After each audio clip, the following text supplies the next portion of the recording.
여러분 따라해봅시다. 하나님이 말씀하십니다. 네, 아멘이십니까? 네, 우리의 삶에 늘 매 순간 하나님이 말씀하고 계시다는 사실을 여러분 꼭 잊지 마시길 바랍니다. 우리가 이 세상을 살아가면서요, 너무나 많은 세상의 삶의 영향력들을 받게 됩니다.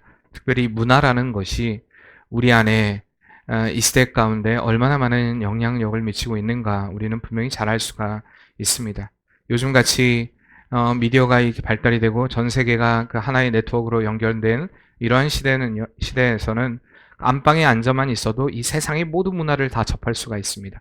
내가 원하는 대로, 내가 또 바라보는 대로 선택하고 또한 그 문화들을 우리가 흡수하고 따라갈 수 있는 우리는 그런 시대에 살고 있는 것입니다. 다양한 문화들, 다양한 생각들, 그 다양한 것들이 우리에게 영향을 미치는 그러한 시대.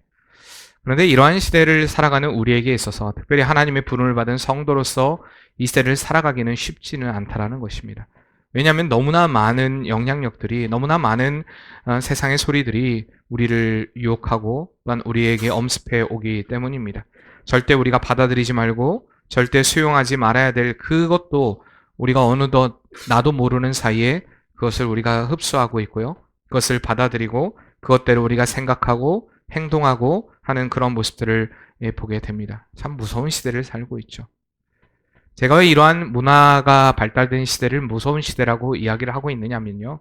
오늘 이 신명기 말씀을 보니까 우리가 아무렇게나 무분별하게 수용하는 문화가 얼마나 무서운 것인가를 분명히 또한 오늘 말씀을 통해 우리에게 전해주고 있기 때문입니다.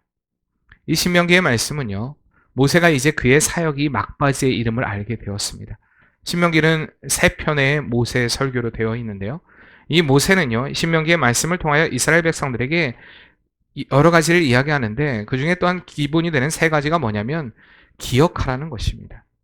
무엇을 기억하냐? 하나님의 언약을 기억하라. 하나님과의 약속을 기억하라. 그리고 그 언약에 순종하라. 이것이 신명기의 말씀의 핵심입니다. 기억하라. 그리고 순종하라. 그 기억하고 순종해야 하는데도 불구하고 이스라엘 백성들이 그러한 이 모세가 간절하고 애절한 마음으로 전했던 이 말씀을 사실 기억하지 않았죠. 우리는 결과적으로 알고 있습니다. 그러나 모세는 그가 이제 마지막 그 사역의 막바지에 그가 이스라엘 백성들에게 이렇게 고별 설교를 하면서 너희는 하나님의 말씀을 기억하고 그 언약을 기억하고 그 안에 순종해야만 살 수 있다는 것을 계속해서 말씀하고 있으면서 특별히 오늘 23장 말씀을 통하여서 이스라엘 백성들이 너희가 앞으로 곧 들어가게 될 그 약속의 땅에 가나안 땅에 들어가게 되었을 때 너희에게 직면한 문제, 다시 말하면 그 우상 숭배의 그 문화가 너희에게 미칠 영향력이 상당하다라는 것을 모세는 알고 있었기 때문에 그들에게 너희가 하나님을 붙잡아야 된다. 세상의 문화가 아니라 하나님의 문화가, 그리스도의 문화가 하나님이 그동안의 광야에서 너희를 이끌어 오셨고 인도하셨던 그 하나님의 손길이 너희를 붙들고 계시다는 그 사실을 잊어버리지 않고 너희가 그 믿음 붙잡고 살아야 된다라고 다시 한번 그들에게 당부하고 있는 것입니다. 그래서 말씀의 핵심은요. 그들의 문화를 본받지 말라는 것입니다.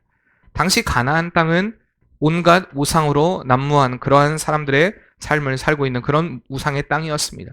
우상 문화가 가득한 땅이었다는 것입니다. 당시 사람들의 생각하기에 그 당시의 문화가 이랬습니다. 아, 그 지역에는 지역을 관장하는 신이 있다. 우리나라도 보면은 각 지역마다 자기의 수호신들이 다르다라고 생각을 하지 않습니까? 우리 복명동에도 보면 큰 여기 그 성덕교회 앞에 보면 큰 그 나무, 소나무가 있습니다. 그 나무가 이 동네를 지켜주고 보호해주는 것처럼 또 우리가 1년마다 열리는 이 봉황제를 통하여서 그 나무가 굉장히 신령한 나무인 것처럼 그 나무가 우리를 보호하고 있는 것처럼 생각하듯이 그 지역마다 그 어떤 나무, 특히 우리나라는 나무가 많은 것 같아요. 그런 어떤 지역을 수호하고 있고 지키고 있다라고 생각을 가지는 것들이 많이 있습니다. 마찬가지로 이 가나안 땅도요. 지역신, 그 지역마다 신이 있다라는 생각을 가지고 있었습니다. 뿐만 아니라 그들은요. 다양한 신들을 섬기는 것에 대해서, 그러니까 다신론을 가지는 것에 대해서 이 신도 섬길 수 있고 내가 이 신도 섬길 수 있다라는 그런 생각을 늘 가지고 살았던 사람들이 바로 이 가나안 민족이었습니다. 그렇기 때문에 이스라엘 백성들도 아마 여기 역시 가나안 땅에 들어가서 여호와 하나님을 섬기는 건 맞다. 그래, 우리 하나님 여호와를 섬겨야지. 그런데 우리가 가나안 땅에 들어왔으니까 이 가나안 땅에 신도 섬겨야 되는 게 맞지 않느냐라는 생각을 충분히 가질 수도 있었다는 것입니다. 왜? 그 당시의 문화가 그랬으니까. 내 신도 있지만 이 지역 신도 존중해 줘야 된다. 섬겨야 된다. 이것이 그 당시의 문화였다라는 것입니다. 분명 하나님께서는 이 40년 동안 이스라엘 백성들을 향하여서 그 애굽에서 탈출하게 하시고 나오게 하시고 이 광야 40년의 삶을 통하여서 하나님만 바라보고 하나님만 의지하고 철저히 하나님께만 부르짖도록 훈련시켰음에도 불구하고 그들이 이제 곧 가나안 땅에 들어갔을 때에 그 하나님을 잊어버린 채 이 가나안의 우상에 휩쓸려 사는 삶을 살게 되지 않을까? 그런 유혹에 휩쓸려 사는 삶을 살지 않을까? 걱정되는 마음에 이 모세는요, 마지막 죽기 전에 그의 고별 설교를 통하여서 너희가 이 당면한 이 우상 문제, 우상 숭배의 문제를, 유혹을 어떻게 극복할 수 있는가? 그 말씀들을 오늘 23장 말씀을 통해 들려주고 있는 것입니다. 마찬가지로 동일하게 오늘 우리에게 어떻게 보면 지금은 뭐 그런 우상들을 우리가 섬기지 않는 것처럼 보이지만 이 세상의 많은 문화들이 우리 안에 엄습해 오고 있고요. 그 문화들이 우리를 사로잡고 있는 이러한 시대 가운데 과연 하나님의 사람으로서 우리가 믿음의 사람으로서 어떠한 삶을 살아야 하는가? 하나님의 사람다움의 삶이 무엇인가를 우리가 분명히 말씀을 통해 볼 수가 있는 것입니다. 오늘 모세의 당부의 말씀은요. 첫 번째는요. 따라해봅시다. 거짓을 쫓지 말라. 네, 거짓을 쫓아가지 말라는 것입니다. 거짓을 쫓아가지 말라는 것입니다. 우리나라 말에 몸에 좋은 것이, 몸에 좋은 약이 입에는 쓰다는 말이 있습니다. 그렇죠. 대부분 몸에 좋은 약은요, 입에 씁니다. 그러나 반대로 입에 단 것은요, 우리의 몸에 더 해로운 것이 많이 있습니다. 몸에뿐만 아니라 우리가 이 세상을 살다 보면요, 거짓보다는, 진실보다는 거짓이 가까워 보일 때가 있습니다. 그러나 그 거짓을 선택했을 때, 당장 눈앞에 보였을 때는, 볼 때는 그게 우리를 만족해 하는 것 같지만, 결국에 그 거짓으로 인하여서 좋지 않은 비참한 결과를 맞이하는 경우도 우리 참 많이 보게 됩니다. 오늘 말씀의 1절과 3절을 통해 모세의 첫 번째 당부는요, 너희가 거짓 선지자나 꿈꾸는 자들과 그들의 그 이적과 기사를 보이며 그들이 너희를 유혹할 때 그런 우상 숭배에 넘어가지 말라. 그들을 쫓아가지 말라라고 권면하고 있는 것입니다. 이것을 조금 다른 말로 바꿔보면, 자, 하나님 아닌 다른 우상, 이방에도 기적과 이적이 있다는 얘기입니까? 없다는 얘기입니까? 있다라는 이야기입니다. 하나님 아닌, 믿음 아닌, 여러분 불교에도 이적이 있을 수 있고요. 뭐 다른 어떠한 여타 유교에도 그렇고요. 우리가 보통 무속 신앙이라고 하는 그곳에도 이적과 기적들이 있을 수 있습니다. 충분히 일어날 수 있습니다. 거짓 종교에도 충분히 일어날 수 있다는 것입니다. 왜냐하면 그것으로 움직이는 사단은요, 하나님보다는 못하지만 분명히 인간이 와 놀랍다라고 생각될 만한 기적과 이적을 베풀기에 충분한 능력을 가지고 있는 것이 사단이기 때문입니다. 그러니까 이런 이적과 기적은요, 믿지 않는 자들에게도 충분히 일어날 수 있습니다. 충분히 일어날 수 있는 일들입니다. 그렇기 때문에 어떻게 보면 이 거짓 종교일수록요, 이런 이적과 기적에 더 초점을 두는 것을 보게 됩니다. 더 많이 강조합니다. 왜 그럴까요? 왜 말씀보다는 그들이 이적과 기적, 어떤 뭐 기적이 일어났다, 이적이 일어났다, 뭐 안진뱅이가 나왔다, 눈이 띄었다. 우리나라도 보면은 그러한 어떤 문구들이 굉장히 많은데 지금은 다 사라졌습니다. 왜 이런 것들을 강조할까요? 하나님의 말씀보다는 더 가깝기 때문입니다. 하나님 말씀보다는 더 가깝기 때문에 훨씬 더 그들에게 어떤 요즘 말로 하면, 요즘 표현으로 하면, 사람들 표현으로 하면 효과적인 전달 방법이 될 수 있기 때문에 이 시간에도 마찬가지입니다. 제가 이 시간에 말이 아니라 어떤 여러분들한테 요술을 부리고요, 막 마술을 부리고 기적을 일으킨다고 생각해 보세요. 이 시간에 여러분들이 졸겠습니까? 눈을 감고 있겠습니까? 그 기적, 이적 보려고 난리가 날 것입니다. 와, 신기한 일들이 일어난다. 이런 이적도 일어나는구나. 이런 기적도 일어나는구나. 분명히 이러한 일들이 일어나게 될 것이라는 것에 대해서 모세는 이야기를 하면서, 그러나 그것이 참된 것은 아니다. 하나님의 말씀에 기초하지 않는 것, 하나님의 말씀이 없는 이적과 기적은 다 거짓이다라고 분명히 말씀하고 있는 것입니다. 우리나라에 처음 복음이 들어왔을 때도 마찬가지입니다. 실제로요, 많은 병자들이 치료되었습니다. 많은 사람들이 문제들이 해결되었습니다. 사실 그런 많은 이적과 기적들 저는 눈으로 보기도 했습니다만은 그런 많은 것들은 보지 못했습니다. 근데 실질적으로 예전에 있던 신앙생활하던 분들을 보면 많은 이적과 기적에 관한 이야기들을 합니다. 우리나라의 역사에도 보면, 기독교 역사에도 보면 6.25가 벌어지고 일제시대 가운데 정말 일본군이 쳐들어오고 공산당이 쳐들어올 때에 그들의 눈에 믿는 자들이 보이지 않음으로 인하여서 그들의 생명이 보존되었다. 이런 기적의 역사들도 기록되어 있는 것을 보게 됩니다. 설명할 수 없는 많은 기적들, 많은 이적들. 그러다 보니까 말씀이 아니라 이런 이적, 어떤 기적, 병고침, 이런 것에 집중하는 이단들이 우후죽순 생겨나게 된 것이 또한 우리나라의 모습입니다. 이것은 비단 우리나라뿐만이 아닙니다. 전 세계에 복음이 들어가기 시작했을 때 그들 안에 수많은 기적들이 일어났습니다. 수많은 이적들이 일어났습니다. 문제는 뭐냐면 하나님의 말씀이 아닌 기적이 그들의 삶의 주류를 이루는 그런 모습들. 저 중국 땅에도 복음이 증거될 때에 그러한 이적과 기적으로 인하여서 하나님의 말씀이 아닌 자꾸 다른 복음, 다르고 이적과 기적이 중심이 되는 그러한 이단 종교들이, 신흥 종교들이 계속해서 생겨나게 되는 것을 우리가 또한 보게 됩니다. 예수님 때도 마찬가지였습니다.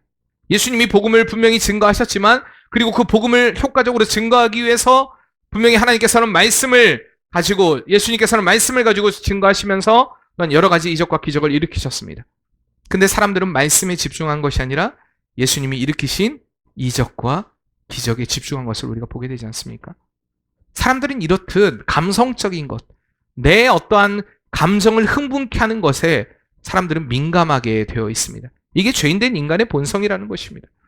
이러한 일들, 그러나 분명히 말씀보다는 가까운 이적, 말씀보다는 가까운 기적들, 이것은 우리를 미혹해 하는 것일 수 있다는 것을 기억해야 한다는 것입니다. 거짓 선지자들이 판을 치는 지금의 시대도 마찬가지입니다. 자꾸 이단들이 강조하는 건요, 이적과 기적입니다. 우리에게 어떠한 이적이 일어나는가, 어떠한 기적이 일어나는가, 그러면은 너희들이 기적이 일어나지 않으니까 그렇게 말을 하지라고 이야기를 합니다. 그러나 우리의 핵심은요, 이적과 기적에 있지 않다는 것입니다. 마태복음 24장 24절을 보면 말세에 일어날 현상에 대해서 이렇게 이야기를 합니다. 거짓 그리스도들과 거짓 선자들이 일어나 큰 표적과 기사를 보여 할 수만 있으면 택하신 자들도 미혹하리라. 마지막 시대에 일어날 현상이라는 것입니다. 이러한 일들이 일어남으로 인해서 우리를 미혹한다라고 이야기합니다. 그러나 우리는 기억해야 됩니다. 아무리 수많은 이적과 기적들이 일어난다 할지라도 그곳에 말씀이 없다면 그것은 가짜입니다. 그것은 거짓이라는 말씀입니다. 우리가 마지막 시대에 이런 거짓과 진리에 대해서 바른 분별을 가질 수가 있어야 합니다. 제가 여러분들에게 늘 거짓과 진실에 대해서 분별할 수 있는 방법, 그 방법에 대해서 간혹 여러분들에게 말씀을 드렸습니다. 여러분 기억나십니까? 내가 이것이 진실한 것인지, 내가 이것이 하나님의 뜻인지 아닌지, 거짓인지 진실인지를 분별할 수 있는 그 방법이 있다.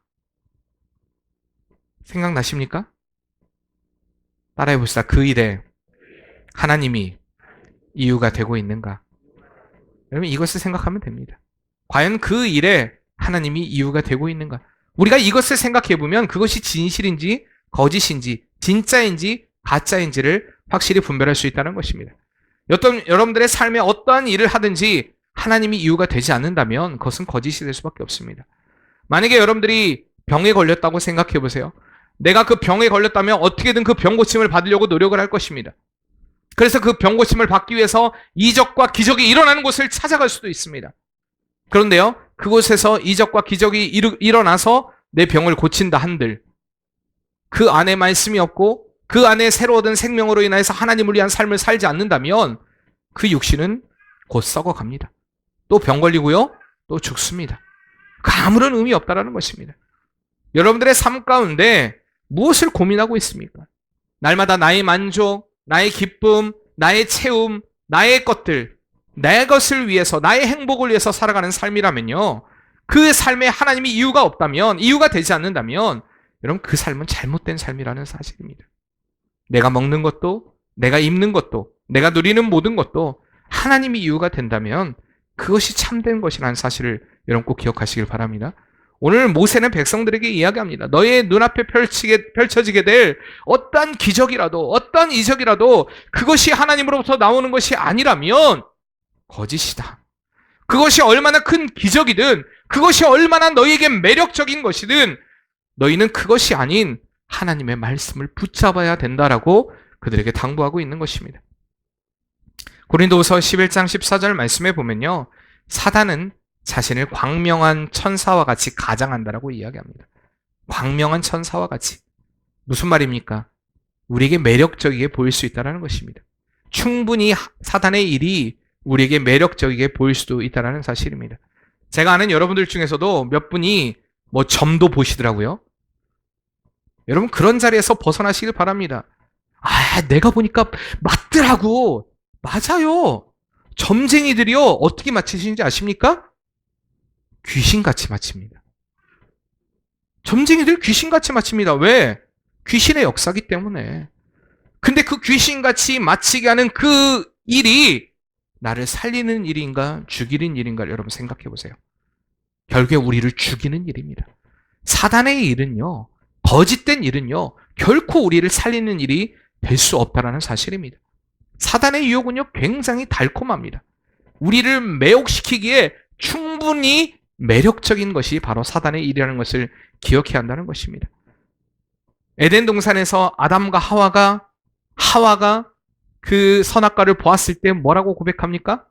보니까 먹음직도 하고 보암직도 하고 지혜롭게 할 만큼 탐스럽다라고 이야기합니다. 여러분 사단의 유혹이 이렇습니다. 여러분들 앞에 유혹이 찾아올 때마다 여러분 그 말씀을 기억하시길 바랍니다. 보암직도 하고 먹음직도 하고 지혜롭게 할 만큼 탐스러운 이거사 물러갈지어다. 여러분 이렇게 기도해야 되지 않겠습니까? 사단의 일들이 그렇다는 것입니다. 매력적입니다. 우리를 편인 것처럼, 우리를 생각하는 것처럼, 우리를 위한 것처럼 보여질 때가 많다라는 사실입니다. 여러분들을 위로할 때도 마찬가지입니다. 괜찮아요. 여러분들을 유혹할 때도 이단들이 만약에 우리 교회에 들어온다고 생각해 보세요. 어떤 걸로 유혹하겠습니까? 괜찮아요. 괜찮아요. 그러면서 뭐라고 얘기하겠습니까? 교회 욕하기 시작합니다. 목회자 욕하기 시작합니다. 우리가 사랑하지 않으면, 제가 우스갯소리가 아니라 여러분들에게 늘 삐지지 맙시다. 사랑하며 섬기겠습니다. 왜 이렇게 인사하는지 아십니까? 옆에 분 한번 바라보세요. 사랑하지 않고 그분을 바라본다고 생각해 보세요. 속 터져 죽습니다. 아닙니까? 사랑하지 않고 옆에 사람을 바라본다면 날마다 이렇지 않습니까? 우리의 삶이 사랑하지 않고 예수님의 눈으로 그를 바라보지 않는다면 속 터질 것 투성입니다. 그렇기 때문에 우리는 늘 예수님의 마음으로, 예수님의 사랑으로 바라봐야 한다는 것입니다. 여러분들에게 진짜로 오늘 말씀을 통해 당부하는 것은 달콤한 거짓 유혹이 아닌 하나님의 말씀에 굳건히 서는 은혜가 있기를 바랍니다. 이것이 바로 진실함입니다. 두 번째로는요, 모세의 당부는 따라해봅시다. 하나님은 우리를 시험하신다. 3절 말씀 같이 한번 읽어볼까요? 3절 말씀입니다. 너는 그 선지자나 꿈꾸는 자의 말을 정종하지 말라. 이는 너희의 하나님 여호와께서 너희가 마음을 다하고 뜻을 다하여 너희 하나님 여호와 사랑하는 여부를 알려하사 너희를 시험하심이니라. 아멘. 간혹 우리가 신앙생활하다 보면 왜 하나님이 악에 침묵하실까라는 의문이 들 때가 있습니다. 저는 다른 문제보다도요, 우리나라와 일본과의 문제를 가끔 생각을 해봅니다. 제가 가끔 생각을 해보면 여러분들이 그런 관점으로 계속 앞으로 바라본다면 좀 문제가 됩니다. 그것도 상처 입은 우리이지만 우리는 분명히 사랑하는 마음을 가져야 됩니다. 그런데 저도 가끔 생각해요. 우리나라가 일제의 만행들, 우리에게 저질렀던 그런 어려움들, 아픔들 생각하면요, 너무 막 가슴이 아파요. 가슴이 아픈데 여러분 생각해 보세요. 시간이 지나니까 요즘 다시 사람들이 점점 일본의 그런 것들을 사기 시작합니다. 여러분 그렇지 않습니까? 저는 사지 마라 여러분들에게 말하지 않습니다. 어떤 친구는요, 내가 롯데 거를 절대 먹지 않겠노라 굳은 각오를 하더라고요. 이번에 장례식장에도 저희 이모가 돌아가셔가지고 장례식장에 갔는데 이모 딸이 롯데 불매 운동을 한다는데 장례식장에 있는 모든 용품이 롯데 거더라고요. 어쩔 수 없죠. 먹어야죠. 마셔야죠. 어떡하겠어요. 여러분 생각해 보세요.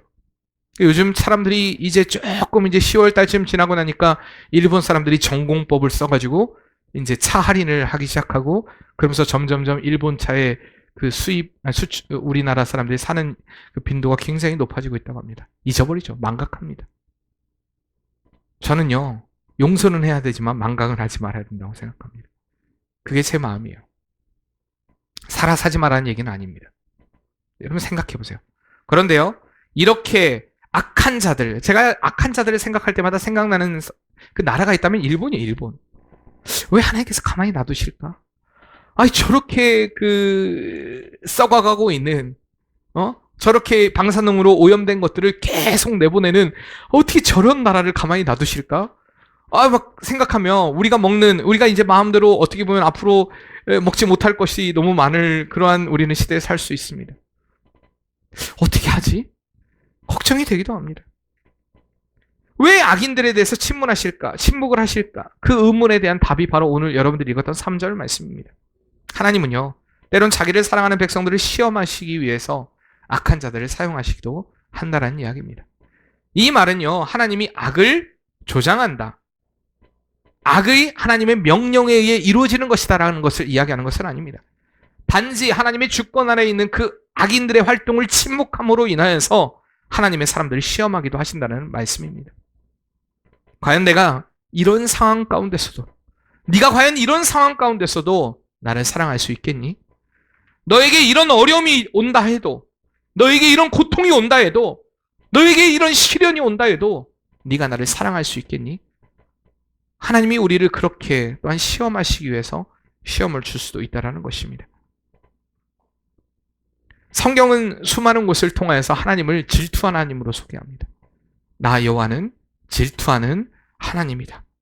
하나님은요, 늘 우리가 다른 것보다 하나님을 사랑하는지 그것을 알기를 원하신다는 것입니다.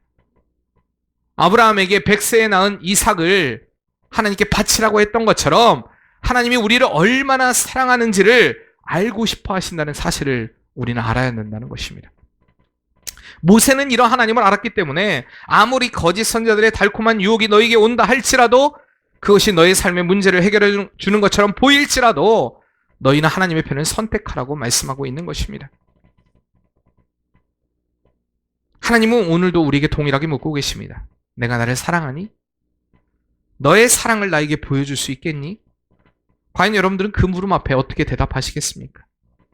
하나님은요, 우리를 사랑하시기 위해 여러 가지를 허락하실 수 있습니다. 왜요? 하나님이시니까. 우리를 만드신 분이시니까. 가끔 자녀에게 그렇지 않습니까? 야, 자녀에게 뻔히 알아요. 뻔히 아는데도 가끔 저도 묻습니다. 우리 정우에게. 우리 이제 합이냐고 하준이는 안 통해요. 왜? 애들은 이미 컸으니까 안 통합니다. 그러나 정우에게 가끔 물어봐요. 야, 너 그 사탕 나한테 줄 수 있어? 싫어요. 하나밖에 없어요. 안 돼요. 그럽니다. 그래도 줄 수 있어? 안 돼요. 그래도 줄 수 있어? 그러면 그럼 때로는 주기도 합니다. 우리도 그렇지 않습니까? 하나님께 우리에게 때로는 물어요. 하나님이 몰라서 묻겠습니까? 다 알아요. 다 아십니다. 그런데도 하나님은 질투하는 하나님이시기 때문에 정말 네가 나를 사랑한다고 고백하기를 원하시는 것입니다. 여러분들이 내가 경상도 사람이든 전라도 사람이든 충청도 사람이든 내가 표현력이 있는 사람이든 없는 사람이든 우리는 하나님을 향해 고백해야 됩니다. 하나님 사랑합니다. 아멘이십니까? 하나님 사랑합니다. 이렇게 고백할 수 있어야 돼요. 늘 하나님을 향한 사랑의 고백을 하나님은 듣기를 원하신다는 것입니다. 하나님이 우리를 사랑하시는지 또한 그렇게 찾아오는 그런 시험 가운데 여러분 하나님께 인정받는 믿음의 사람으로, 믿음의 그런 교인으로 서는 은혜가 있길 바랍니다. 세 번째 모세의 당부는요, 따라해봅시다. 오직 여호와만을 경외하고 순종하고 섬기며 의지하라. 몇 절 말씀입니까? 4절 말씀입니다. 오직 여호와만을 경외하고, 따라해봅시다. 경외하고 순종하고 섬기며 의지하라. 모세는 오늘 4절 말씀을 통하여 이 거짓 선자를 극복하기 위한 근본적인 방안을 이야기하고 있습니다. 그 근본적인 대처가 뭐냐? 방안이 뭐냐? 적극적으로 하나님만을 섬기고 순종하고 경외하며 의지하라는 것입니다. 적극적으로 하나님께 나아가라는 것. 우리가 이 세상을 이길 수 있는 방법은요, 더 적극적으로 하나님께 나아가는 것입니다. 우리에게 시련이 많고 어려움이 많고 환란이 많고 고통이 많으니까 지금 여러분 안에 문제가 산적해 있기 때문에 여러분들이 하나님 앞에 기도해야 되는 것입니다. 왜? 하나님은 그렇게 우리가 주님 앞에 나오라고 말씀하고 계시기 때문입니다. 너 나오라. 네가 극복할 수 있는 길은 내 앞에 나오는 것이다. 내 앞에 서는 길이다. 이것을 한마디로 요약하면요, 하나님 중심의 삶입니다. 매 순간 하나님 중심의 사람들은요, 세상 사람들과 다른 목표를 가지고 살아갑니다. 앞서 말씀드렸듯이 내 만족, 내 기쁨, 내 영광이 목표가 아니라 하나님의 영광이 그의 삶의 목표가 되기 때문에 어느 순간에도 흔들리지 않는 하나님 중심의 그런 삶을 살아가게 됩니다. 또한 하나님 중심의 삶은요, 그들의 가치관이 완전히 달라집니다. 이번에 저희 막내 이모가 돌아가셨습니다. 어머니의 동생이죠. 이모랑은 사실 저 나이 차이가 6살밖에 차이가 나지 않습니다. 참 젊은 나이에 돌아가셨어요. 한 2년 정도를 굉장히 난소암으로 또 그 온몸에 암이 퍼져가지고 결국엔 고생을 하다가 마지막에 앉아있다가 잠깐 누웠는데 그 자리로 그대로 이제 죽었습니다. 근데요, 그 이모를 만나기로 이제 친척들이 오랜만에 제가 봤죠. 외삼촌도요. 저희 외삼촌도 좋지 않은 상태입니다. 대장암으로 인하여서 지금 수술도 못하고 평생 항암 치료를 받으며 살아야 되는 그런 상황입니다. 근데 그 몸을 이끌고 남양주에서 오셨어요. 우시더라고요. 오시자마자. 막 우시면서 오세요. 힘들어가지고. 그러면서 한참 이제 조금 마음이 이제 누그러지고, 그리고 나서 절 보더니 교회를 옮겼는데 어떠니라고 물어보시더라고요. 그래서 제가 한번 오세요 그랬더니 운전에 자신이 없다고. 1시간 이상 운전하면 너무 힘들어가지고 어디를 갈 수 없다고.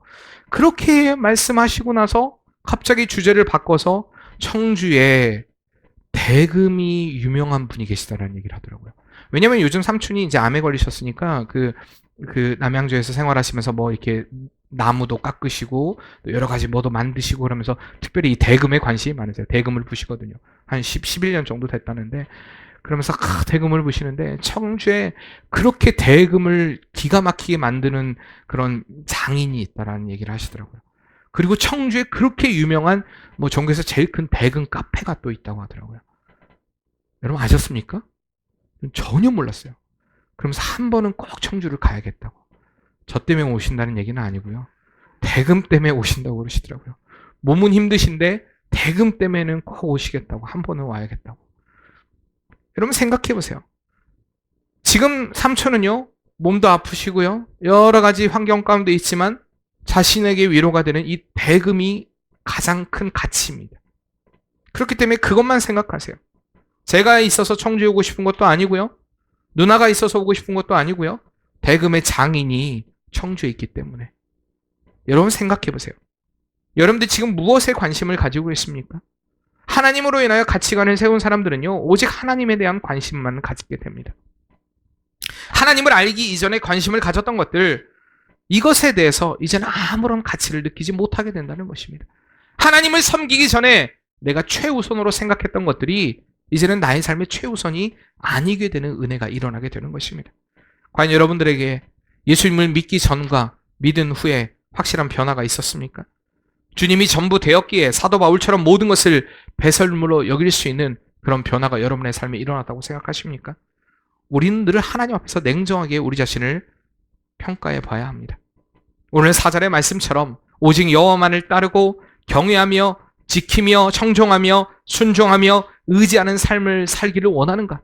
이것이 정말 나의 삶의 진정한 가치인가를 다시 한번 생각해 봐야 한다는 것입니다. 저는요, 오늘 이 4절 말씀 중에서 제일 마지막 말씀이 의지하며 라는 표현을 굉장히 좋아합니다. 성경에 많은 표현들이 있지만 우리가 하나님을 의지합니다, 하나님께 모든 것을 맡깁니다 라는 표현들, 이 표현을 가장 제가 좋아하는 표현 중에 하나예요. 여기서 의지하다라는 것은요, 히브리어로 보면 다바크라는 말입니다.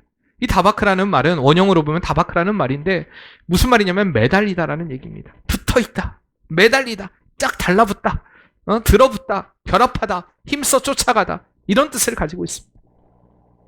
우리가 하나님 앞에 딱 달라붙어 있는 것, 그것을 하나님은 좋아하신다는 것입니다. 가끔 우리가 그렇잖아요. 아이들이 막 치근덕거릴 때 하지마 저리 가.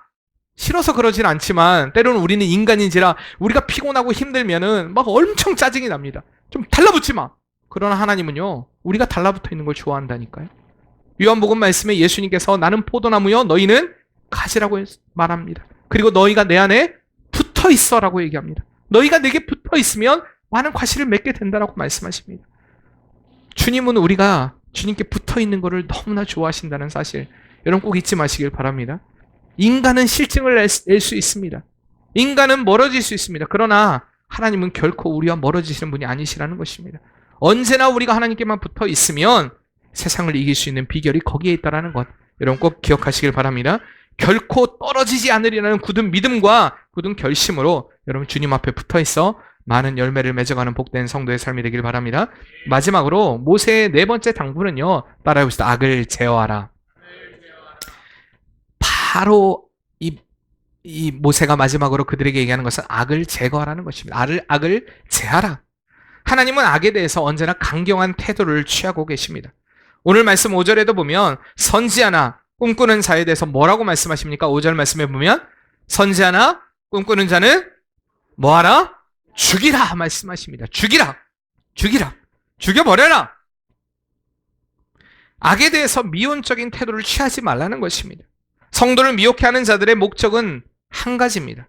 아까 얘기했죠. 우리에게 달콤한 유혹을 주는 사단의 목적은요, 우리의 영혼을 병들게 하기 위함입니다. 우리를 죽이기 위함입니다. 여러분들에게 아무리 달콤한 유혹으로 여러분에게 다가온다 할지라도 그것은 여러분들을 뭐 하기 위함이다? 죽이기 위함입니다. 병들게 하기 위함입니다. 교회에서 제가 여러분들 우스갯소리를 하는 게 아니라 삐지지 마세요, 여러분 사랑하며 섬기세요 라고 이야기하는 것들이 교회 안에서 여러분들의 마음 가운데 우리가 하나님이 멀리 있게 보이는 사람들 있지 않습니까? 어쨌든 사람이 보여요. 자꾸 교회 안에서 사람이 보입니다. 이 사람이 나를 삐지게 했어. 이 사람이 나를 힘들게 했어. 이 사람이 나를 어렵게 했어. 내가 이 사람 때문에 교회 안 나가. 내가 이 사람 때문에 힘들어서 내가 신앙생활 못하겠어. 하나님 바라봐야 될 자리에 사람이 가득 차게 만들어버립니다. 결국에 그건 사단의 유혹입니다. 인생을 살아가면서 제일 불쌍한 사람들이 어떤 사람들이냐? 저는 늘 말씀합니다. 상처를 안고 살아가는 사람들이 제일 불쌍합니다.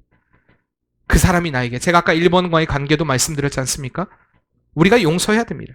그날은 늘 상처를 안고 우리 안에 보복하리라 이런 마음으로 살아서는 안 된다는 것입니다. 여러분 안에 혹시 어떠한 상처가 있습니까? 어떠한 아픔이 있습니까? 분명한 것은 사단은 여러분의 그 상처를 공략한다는 것입니다. 여러분들이 만약에 부모에게 상처를 입었다면 그 부모에게 얻은 상처를 통하여서 사단은 여러분들을 넘어뜨리려고 할 것입니다. 여러분들이 자녀에게 상처를 입었다면 그 자녀의 상처를 통하여서 여러분들이 하나님을 바라보지 못하도록 사단은 유혹할 것입니다. 여러분들이 교회 목사에게 시험이 들었다면 그 목사를 통하여서 여러분들 사단은 계속해서, 그 목사가 사단의 도구가 아니고요, 자녀가 사단의 도구가 아니고요, 부모가 사단의 도구는 아니지만 계속해서 우리의 마음에 그런 어려움을 줄 것이라는 이야기입니다. 교인과 교인도 마찬가지입니다. 내가 그래서 다시는 교회 가지 않을 거야. 내가 다시는 이렇게 하지 않을 거야. 내가 다시는 봉사하지 않을 거야. 내가 다시는 헌신하지 않을 거야. 자꾸 우리에게 속임을 준다는 것입니다. 그래서 하나님은요, 이 악에 대해서 말씀하기를, 이 악은요 결코 우리 편이 될 수 없다. 요즘 우리가 요한계시록 말씀을 봅니다. 오늘 새벽에도 보았던 요한계시록 14장 말씀을 통하여서 말씀하십니다. 요한계시록 14장 말씀에 하나님께서 말씀하시기를, 너희의 믿음을 지켰던 그 성도들의 끝이 어떤가를 분명히 보아라. 그들에게 승리가 있다는 것을 보여주고 있습니다. 마지막의 승리. 그러면서 악과 선은 절대 공존할 수 없다는 것을 말씀하고 있습니다. 하나님은요 분명히 말씀하십니다. 악은 결코 우리 편이 될 수 없다는 사실입니다. 악은 결코 우리를 온전한 위로의 자리로, 온전한 회복의 자리로 이끌어갈 수 없습니다. 마태복음 18장 15절 말씀에, 그리고 17절까지 말씀에 보면, 내 형제가 죄를 범하거든 가서 너와 그 사람과만 상대하여 권고하라. 만일 들으면 내가 내 형제를 얻을 것이요, 만일 듣지 아니하면 한두 사람을 데리고 가서 두세 증인의 입으로 말하다 확증하게 하라. 만일 그들의 말도 듣지 않거든 교회의 말하고, 교회의 말도 듣지 않거든 이방인과 세리와 같이 여기라. 이렇게 말씀하십니다. 무슨 말입니까? 여러분들이 교회 안에 문제를 일으켰을 때 목사가 가서 권면할 수 있습니다. 돌이키세요. 돌아오세요. 말씀할 수 있어요. 그렇죠? 아직 문제가 아닙니다. 쉬 하면서 얼마든지 두 사람과의 관계니까 자, 회복하고 빨리 교회에 나오세요. 권하여도 듣지 않으면요, 이제 우리 장로님들하고 같이 가겠죠. 권하겠죠. 믿음으로 증인을 세우는 것입니다. 자, 얼른 빨리 회복되시고 나오시길 바랍니다. 듣지 않아요. 듣지 않으면 어떻게 하라고요? 교회 공포해야겠죠. 이 사람의 이런 악으로 인하여서. 왜? 그로 인하여서 교회가 무너질 수 있으니까. 악은 이렇습니다. 여러분들에게 마찬가지요. 제가 혹시 여러분들에게 조용히 여러분들을 찾아갈 수도 있습니다. 그때 여러분 돌이키시기 바랍니다. 그게 은혜예요. 근데 그때 돌이키지 않고 여전히 그 불평과 불만과 원망의 소리로 계속한다면 제가 증인들을 세우겠죠. 제가 증인을 세운 분도 있습니다, 지금. 왜 제가 이야기를 하냐면 증인을 세우기 위해서. 가끔 장로님들에게도 이런저런 이야기를 합니다. 증인을 세운 거예요, 제가. 그게 해결이 되지 않으면 이제 공포를 하겠죠. 이런 악에 대해서 과연 교회에서 용납할 수 있을 것인가? 왜? 하나님은 이야기합니다. 악은요, 결코 하나님과 공존할 수 없기 때문입니다. 여러분들 안에 혹시나 악한 마음으로 인하여서 하나님과 멀어진 것들, 교회와 멀어진 것들, 목회자와 멀어지고 믿음의 성도들과 멀어진 것들이 있다면 여러분 거기서 돌이키시길 바랍니다. 그리고 고린도전서 5장 12절에 13절에 보면 밖에 있는 사람들을 판단할 것이냐, 이게 무슨 말이냐면 밖에 있는 사람들은 밖에 사람들이 판단한다는 것입니다. 그러나 교회 안에 있는 사람들은 교회 사람들이 판단해야 한다는 이야기입니다. 결국엔 그 말입니다. 그러니까 교회에서 판단해야죠. 누가 판단하겠습니까? 교회 안에서 해결을 해야죠. 그리고 그것에 대해서 해결이 되지 않으면 쫓아내라라고 이야기를 합니다. 악에 대해서 한 번도 하나님은 수용하라고 말하지 않는다는 것입니다. 모세가요, 이스라엘 백성들에게 거짓 선지자들과 꿈꾸는 자들을 죽이라고 명한 것은 그들이 하나님을 배반케 하고 하나님의 도에서 꿰어냈기 때문이라고 말하고 있습니다. 하나님은 정말 그들의 그 백성인 이스라엘을 사랑했기 때문에 저 이방 땅 애굽에서 건지셨고요, 이제 약속의 땅 가나안으로 들어오도록 하기 위해서 40년간을 훈련시켰습니다.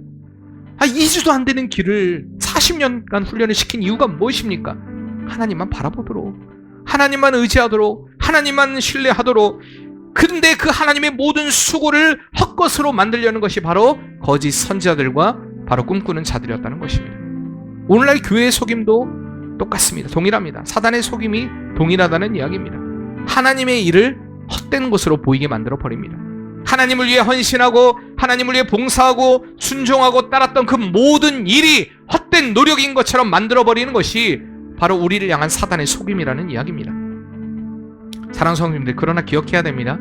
여러분들이 하나님을 위해 수고하고 헌신하고 봉사하고 땀 흘리고 피 흘렸던 그 모든 순간을요, 하나님은 기억하고 계십니다. 아멘이십니까? 기억하고 계십니다. 왜? 없어서 말을 못하겠습니까? 그 순간이 없어서 기억하십니다. 여러분들의 수고. 반대로 이야기하면요, 여러분들이 하나님 앞에 수고하지 않고 하나님의 말씀대로 살지 않고 하나님의 뜻대로 살지 않았던 것도 하나님은 기억하고 계십니다. 원망과 불평과 늘 그 자리에 있었던 것들, 비방하고 힐난하고 했던 그 자리에 있었던 것도 하나님은 기억하고 계십니다. 그러나 주님이 오늘 우리에게 기회를 주시는 것입니다. 너 돌이켜라. 이제는 그 편이 아니라 은혜의 편으로 돌이켜라. 네가 지금까지 하나님을 위해 힘써봤고 헌신했고 봉사했다면 결코 그것이 헛된 것이 아니다. 때론 사단은요, 우리에게 공허함을 줍니다. 내가 무엇 때문에 그렇게 교회를 위해 헌신했을까? 내가 봉사를 했을까? 내가 헌금도 했을까? 자꾸 우리에게 공허함을 주기도 합니다. 후회를 남기도 합니다. 여러분, 그러면서 우리에게 때로는 이제는 좀 적당히 신앙생활해. 너도 이제 노년이 되었으니까 이제 적절히 좀 세상과 타협하고 좀 친구들과 좀 놀고 너 그렇게 적당히 좀 적절하게 좀 신앙생활 하다가 그렇게 너 이제 천국 가면 되잖아. 천국 없습니다. 저는 확실하게 이야기합니다. 그런 마음의 상태는요, 하나님이 주신 마음의 상태가 아니기 때문입니다. 왜요? 하나님의 길은요, 중도가 없어요. 중립이 없습니다. 악한 길이냐 선한 길이냐, 하나님의 편이냐 사단의 편이냐, 우리는 늘 선택해야 됩니다. 분명한 것은 하나님의 편을 선택하지 않는 것은 악한 길이라는 것입니다. 우리를 향한 하나님의 뜻은요, 하나님만 온전히 사랑하고 하나님만 섬기며 하나님만 순종하며 하나님께 딱 달라붙어 하나님과 동행하기를 원하신다는 그 사실, 여러분 그것을 꼭 기억하시길 바랍니다. 바로 이것이 선입니다. 하나님의 편을 선택하는 것 말입니다. 여러분, 하나님에 대해 적정선은 없습니다. 우리가 하나님께 드려야 되는 것은 전부입니다. 그 하나님께 우리의 모든 삶의 전부를 드립니다라고 바칠 때에 하나님이 우리의 삶을 책임져 주십니다. 여러분, 하나님이 책임져 주시는 아름다운 인생을 살고 싶지 않으십니까? 모세는 오늘 이스라엘 백성에게 분명히 말하고 있습니다. 너희의 삶의 전부는 하나님이다. 분명히 너희 앞에 앞으로 유혹도 있고 환난도 있고 시련도 있고 아픔도 있을 것이다. 그러나 그러한 순간에도 너희는 유일한 하나님만 섬기고 그 하나님만 사랑하고 하나님만 따라야 된다라고 분명히 말씀하고 있는 것입니다. 사랑하는 성도님들, 오늘 그 하나님께 딱 붙어 사는 은혜의 삶이 되길 바랍니다. 정말 하나님께 딱 붙어서 내가 결코 떨어지지 않겠습니다. 오직 하나님만 섬기고 오직 하나님만 경외하고 하나님의 말씀을 지키고 하나님 말씀을 청종하며 순종하며 주님께 딱 달라붙어 살길 원합니다. 떨어지지 않길 원합니다. 우리 옆에 분들하고 한번 인사할까요? 하나님의 껌딱지가 됩시다. 여러분, 웃어 보이십니까? 절대 떨어지지 않는 하나님이니까. 옛날에 웃긴 얘기가 있었잖아요. 옛날에 저도 티코를 한참 타고 다녔는데 티코에 대한 웃은 이야기들이 많이 있었습니다. 고속도로를 가다가 티코가 멈췄어요. 왜 멈췄을까요? 껌 밟아서. 네, 뭐 무슨 얘기는 아니지만 제가 이번에 깜짝 놀랐어요. 저 이번에 사고 날 뻔했는데요. 제가 그러니까 하나님께 붙어있는 우리의 삶에 하나님의 보호와 인도하심에 대해서 또다시 경험을 합니다. 제가 이제 장례식장을 가기 위해서 막 가고 있는데 아버지하고 이제 제 아내하고 같이 가고 있었습니다. 한참 가고 있는데 갑자기 앞차가 그냥 그대로 서요. 고속도로에서. 와, 제가 뒤따라가고 있는데. 근데 제가 자동으로 이제 그 크루즈 기능으로 자동으로 운전을 하고 있다가 불안해요. 이상해요. 앞차가 좀 요상합니다. 그래서 브레이크를 미리 발에 대고 있었습니다. 대고 있다 여차 한번 밟아야지 라고 하고 있다가 브레이크를 밟았는데 이제 ABS가 타타타타타타 걸리면서 차가 딱 멈췄습니다. 거의 바로 앞에 멈췄어요. 그 앞차는 완전히 갈 때 보니까 차가 앞에가 그냥 다 완전히 박살이 나 있고요. 왜 멈췄는지 모르겠어요. 도대체 이유가 뭔지를 모르겠어요. 그 앞차가 왜 멈췄는지를 모르겠습니다. 여러분, 생각해보세요. 그 순간 우연이라고 생각하십니까? 제 기술이 좋아가지고 차가 좋아가지고 멈췄습니까?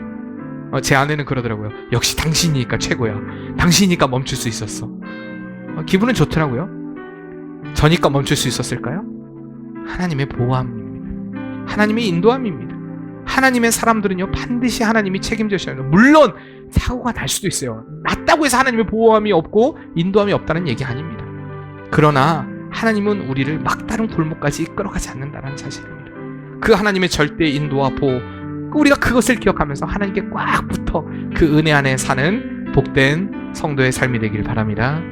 주가 나와 동행을 하면서 나를 친구 삼으셨네. 우리 서로 받은 그 기쁨은 알 사람이 없도.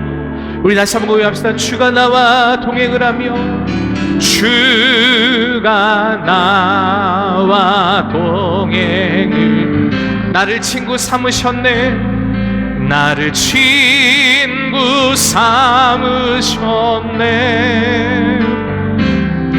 우리 서로 받은 그 기쁨은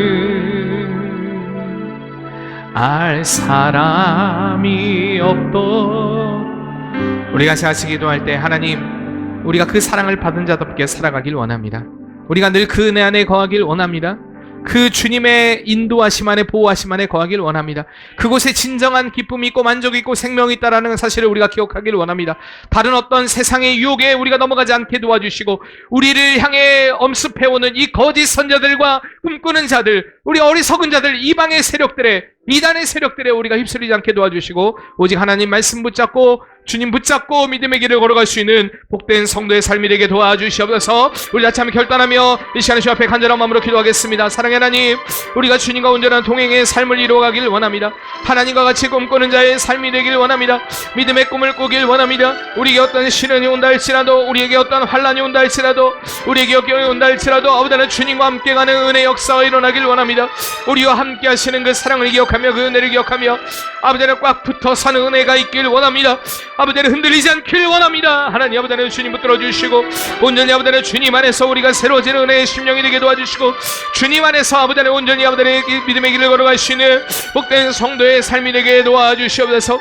우리를 이끌어 가십니다. 우리를 인도해 가십니다. 하나님 아버지 하나님 그 손길 있기에 우리가 감사하고 감격할 수 있습니다. 우리가 늘 아버지 하나님 그 안에 기쁨을 누리고 그 안에 감사하고 그 안에 감격하며 믿음의 기쁨을 가지고 복된 성도의 삶을 살아가는 우리의 삶이 되게 도와주시옵소서. 우리를 새롭게 하실 아버지 하나님 그 주님을 믿습니다. 역사하여 주시옵소서. 하나님, 오늘 모세는 이스라엘 백성들에게 마지막으로 그의 삶의 마지막 설교인 이 고별 설교를 통하여서 그들이 하나님의 말씀을 지키며 그 언약을 기억하며 사는 것, 순종하며 사는 것이 얼마나 중요한가. 앞으로 그들에게 닥칠 여러 가지 이방의 문화들이 있다 할지라도 그것에 휩쓸리지 않고 하나님을 붙들고 살아가는 길이 복된 길임을 분명히 말씀하고 있습니다. 하나님, 세상의 소리가 너무나 크게 들리는 우리는 그런 시대에 살고 있습니다. 그러나 우리가 이 세상의 소리에 귀를 기울이지 않고 오직 하나님의 말씀에 귀를 기울이며 믿음의 길을 걸어가는 우리의 삶이 되게 도와주시옵소서. 오직 하나님이 우리를 이끌어 가신다는 그 믿음을 가지고 우리가 그 주님께 꽉 붙어 정말 주님께 딱 붙어 떨어지지 않고 오직 주님과 동행하는 은혜의 삶의 역사가 이루어지게 도와주시옵소서. 예수님의 이름으로 기도합니다. 아멘.